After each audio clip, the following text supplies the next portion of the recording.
Hello, everybody. We have huge updates on a $1,500 stimulus payment that might be given to those who take the COVID vaccine. Yes, there are people pushing for a stimulus check reward for those who get vaccinated. Let's discuss the details in this video and exactly why that idea makes sense. This is your evening stimulus package updates. We'll also cover the unemployment extension and updates on Trump's recent comments regarding voter fraud. Would you take the vaccine if you were given a $1,500 stimulus payment? Let me know in the comments below. Welcome back to my channel. My name's Andrew and thank you for taking the time to watch my video. Don't forget to like this video if you like this content and subscribe for daily updates. Okay, we're going to discuss the $1,500 stimulus payments in just 2 minutes. But first we're going to cover what Trump said today, and I always like to be unbiased on this channel. So first I'm going to show you what Trump said, then I'm going to show you how both Fox News and CNN are covering it as well. Alright, I like to show you both sides so you guys can come to your own conclusion. Let's take a look at what Trump said today. He is posting about the fact that Pennsylvania today is holding a hearing regarding these allegations of voter fraud. So this is essentially an opportunity for Trump's team to provide evidence and provide testimonials of people who said they witnessed voter fraud or things that just looked fraudulent in general. Now, a lot of these cases have already been thrown out. As you know, over 90% of Trump's cases have been thrown out.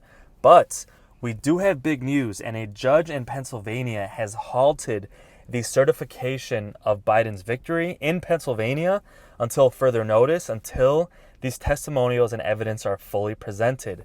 Guys, do you agree with that or do you disagree? Let me know in the comments below. In any case, let's take a look at what Fox News said, and then we'll take a look and see what CNN said as well. So live updates. Pennsylvania judge halts election certification. Guys, this is huge news and really unexpected, as almost every other swing state has already certified Biden's victory this week. And even the White House themselves have acknowledged Biden's victory and have officially begun the official transition of Biden into the White House. So let's take a look at why Pennsylvania did this and what exactly the implications of that are. Now, a Pennsylvania state court issued an injunction Wednesday blocking any potential further certification of election results in the states pending a hearing to be held on Friday.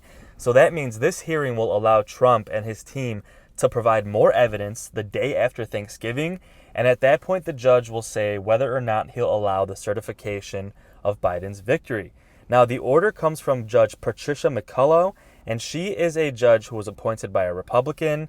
Again, do you guys agree with this decision or do you disagree? Let me know in the comments below.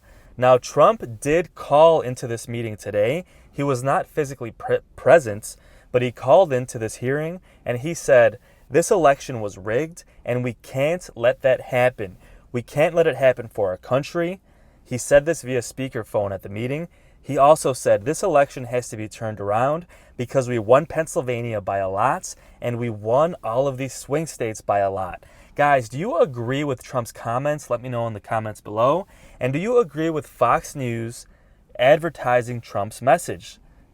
Again, let's take a look at what CNN is saying, and they're painting a very different picture. If you look at CNN's website, this is the front page of CNN Politics. Take a look at your screen. You won't even see any mention of this hearing taking place. It's not. There might be a very small hyperlink somewhere on the screen, but I couldn't even find it. This is front page news on Fox News website, and CNN is not even covering it. Again, CNN is not pushing Trump's message of voter fraud and has completely dismissed it. Do you agree with CNN's coverage? Let me know in the comments below. Or do you think they should at least be letting people know what is going on? I found it a little odd that CNN did not even show that at all. It's mostly just talking about Biden and his plans as he enters the White House. Now, it is true that over 90% of Trump's cases have been thrown out. So just based off of those percentages, it looks as though most of these cases will go nowhere. But again, it is a little bit odd that CNN is not even putting it on their front page at all. CNN also went on to talk about the OAN, One America News Network. Now, as most of you know by now, this has become Trump's new favorite news network. above Fox News. And most of you know there has become a rift between Fox News and Trump, as Trump is angry with Fox News, first of all, for announcing that Biden won the election, and second of all, for not helping push Trump's message of voter fraud. So Trump has then turned to OAN, who has been pushing his message strongly. And CNN posted that the OAN was banned from posting on YouTube for a week. Now, the reason YouTube did this is because in their terms and policy, they say you cannot spread misinformation on their website. And apparently, YouTube has come to the decision that the OAN has been spreading misinformation about the election. And the reason they're saying this is because they are basically agreeing with Trump. Now, do you agree with that or do you disagree? Let me know in the comments below. Now, a lot of people are saying, yes, this is misinformation, so it should not be put on YouTube. Now, on the other hand, people that support Trump and believe Trump are saying that it's absolutely ridiculous to be silencing this network just for saying their opinion. Now, in recent years, there's been a lot of issues with social media. As you know, going back to 2016, there was a lot of quote-unquote fake news or misleading posts on Facebook and Instagram that kind of misled people into not knowing what was true or what was false. But in any case, Trump's favorite news network has been banned from YouTube at least for a week and until further notice. Okay, guys, let's talk about stimulus, and we'll quickly get into the $1,500 stimulus payment. But first, let's talk about the fact that economists are calling for more stimulus checks. And let's also take a look at where negotiations stand today. These economists are not just Democrats and are not just Republicans. Both sides of the aisle, at least in regards to economists, are all in agreement that we need another round of stimulus, and specifically another round of stimulus checks quickly in order to prevent a recession, a deeper recession this winter, and to avoid more people falling into poverty and potentially going homeless. Guys, as you know, the eviction ban is set to end at the end of this year, which is just in about 5 weeks, as well as the mortgage forbearance and student loan forbearance as well. So if we do not get this money soon, millions of Americans will face homelessness and millions of Americans will face poverty. So who exactly are these economists?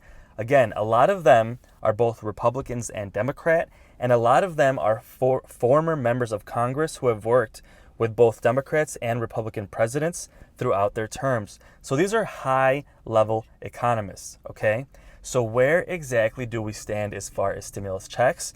Well, let's take a look back at the last couple of months, and then we'll quickly get into the $1,500 stimulus payment, so just give me 1 minute. Now, the House, which was run by Democrats, passed the HEROES Act back in May, and this was a huge stimulus. It included stimulus checks. It even included stimulus checks for dependents, which was much larger than the original stimulus check. That original one gave you $500 for dependents.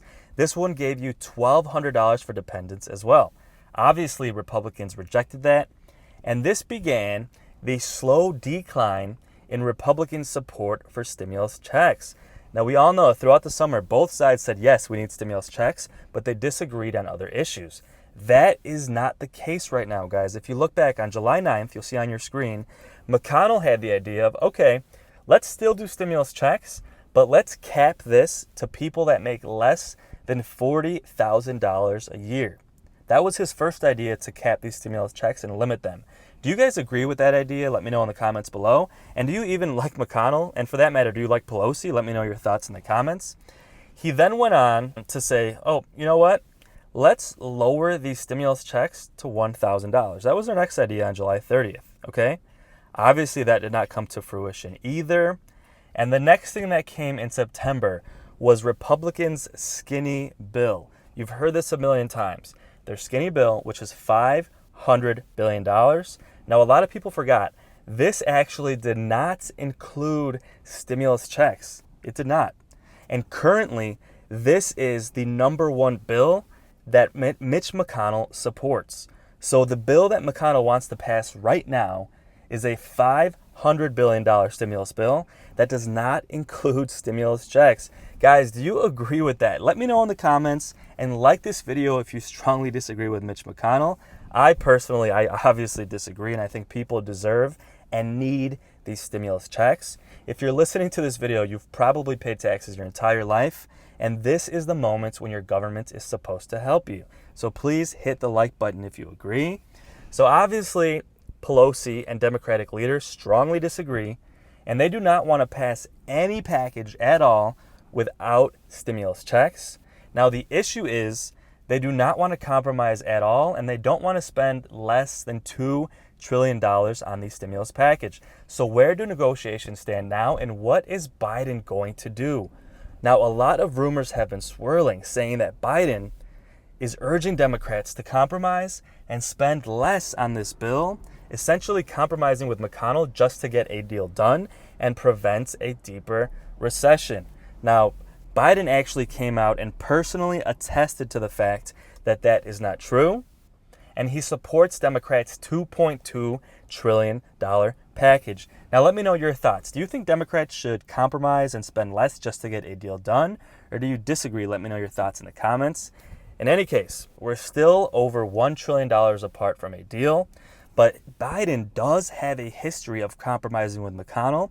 When Biden was vice president, he had a long history of getting deals done with McConnell, and there's been a lot of speculation and a lot of actually good evidence pointing to the fact that McConnell likes Biden and McConnell genuinely respects Biden. One big thing I've said on this channel multiple times is that when Biden's son passed away a few years ago, no Republicans went to the funeral, zero. None of them except McConnell. That says a lot. That shows some level of mutual respect between these two men. Now, where would that compromise land? Would Mitch McConnell be willing to go closer to $2 trillion, maybe 1.5? Or would Biden be willing to go lower, closer to $500 billion? We'd have to wait and see. In any case, we will have updates daily, so don't forget to subscribe for these daily updates. One potential situation would be a $1 trillion package, which would still include a $600 weekly unemployment boost. It would include stimulus checks, and it would include a few $100 billion in state and local government funding. Now, this bill would fall short in a lot of things that Democrats still want to do, but it would have stimulus checks, and it would have an unemployment boost. So let me know in the comments if you support that idea. Okay, let's talk about unemployment, and then after that, we'll quickly get into the $1,500 stimulus payments, which you would get if you received the COVID vaccine.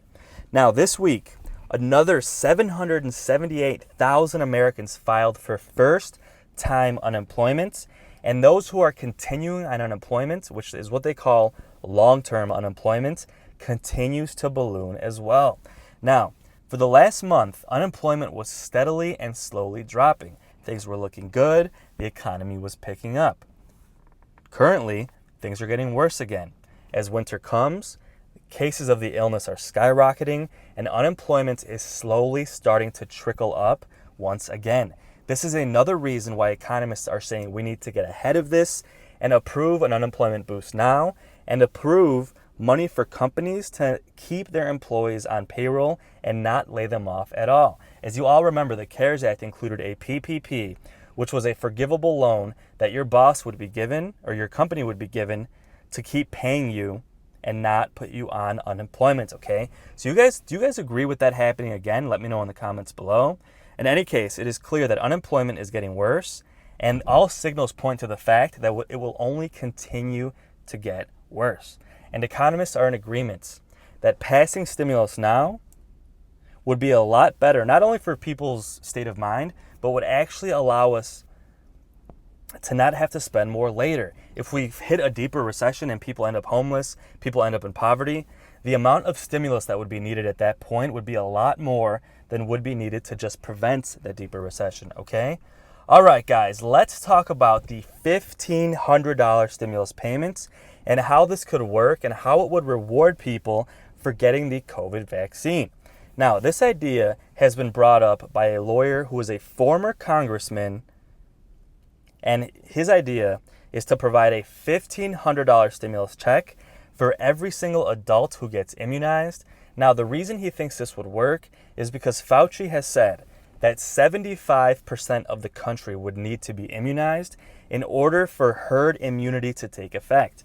Now, as you know, the point and the purpose of a vaccine is not only to protect you as an individual, but is to create herd immunity, which stifles the spread of the virus in general, okay?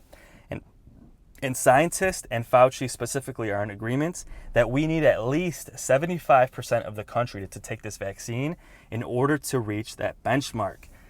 And at the same time, only about 50% of the people in this country, just a little bit over half of the people, have said that they would even be willing to take this vaccine.